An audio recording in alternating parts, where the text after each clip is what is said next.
நம்ம தமிழ்நாட்டிலே இந்த மாதிரி படம் எடுத்தது கிடையாது. அது தலைவர் கூட இந்த மாதிரி எடுத்தது கிடையாது. இதுதான் ஃபஸ்ட்டு டைம் தலைவர். பட்டாசு கலப்புறாரு, அடி பண்ணி தள்ளி எடுக்குது போங்க. 1500 கோடி வசூலாகும். படம் நல்லா இருக்குங்க. 50 வருஷம் ஆச்சு.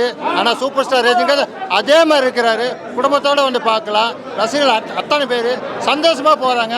லோகேஷ் கனகராஜ் நல்ல டைரக்டர், நல்லா எடுத்திருக்காரு. அருமையாக இருக்கு. புது படம் தான், பயங்கரமாக இருக்கு படம். சூப்பர் சூப்பர் சூப்பர் ஸ்டார் தான். சூப்பர். 150 நாள் கன்ஃபார்ம். படம் எப்படி எடுக்குது லோகேஷனோட கத்துக்கங்க. தலைவர் படம் வேற மாதிரி. சூப்பர் கூலி தலைவா என்றும் வாழ்க. 100 நல்லா இருந்துச்சு. போய் பாருங்க. படம் ரொம்ப நல்லா இருக்கு. லோகேஷ் ரொம்ப நல்லா பண்ணியிருக்காரு. நம்மளுடைய தலைவர் ரஜினிகாந்துக்காக ரொம்ப எஃபர்ட் போட்டு ரொம்ப நல்லா பண்ணியிருக்காரு. So great. படம் ரொம்ப ரொம்ப நல்லா இருக்கு. இந்த காலத்தில் இளைஞர்களுக்குள்ள பார்க்கக்கூடிய ஒரு நல்ல படமாக இருக்கும் அப்படிங்கிறது என்னுடைய மிக ஆழ்ந்த கருத்து. நன்றி. கூட போர் அடிக்கல, தம் அடிக்கலாம். நான் 2-3 தடவை ட்ரை பண்ணேன். எந்திரிச்சு போகிறதுக்கே முடியல. 3 மணி நேரம் படம் எப்படி போச்சுட்டே தெரியல. லோகேஷ் கனகராஜ் ஜெயிச்சிட்டாருண்ணா, அருமையாக பண்ணியிருக்கிறாருண்ணா. படம் நல்லா இருக்குண்ணா, பார்க்கலாம். ஒரு டைம் பார்க்கலாம்.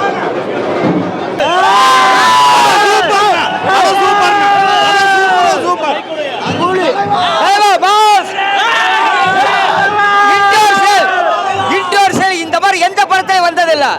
தலைவரைய பாட்டிக்க மக்கள் எவனால முடியாது. தலைவர் படம் அப்படிங்கிறது சார் ரஜினி படம், சார் ரஜினியோட படம். தலைவர் படம் தான்.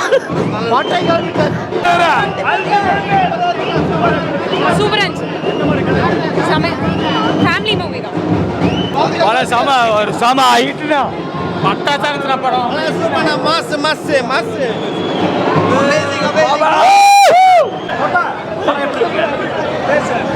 சூப்பரா இருந்துச்சுங்க. தலைவர் நிரந்தரம்.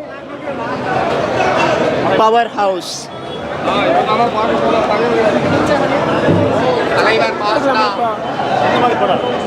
ஓகே, ஃபர்ஸ்ட் படம் ஃபர்ஸ்ட் ஹாஃப்ல இருந்து செகண்ட் ஹாஃப் வரைக்கும் சூப்பரா இருக்கு. வேற லெவல்ல தான் இருக்கு. ஆனா சூப்பரா எடுத்திருக்காரு. நான் சொல்றேன்னா, அவர் நெருங்கிற ஆர்டிஸ்ட் தான். நானே உட்காந்து படம் பார்த்துருக்கேன். விரைவில் எல்லாமே சந்திக்கலாம்.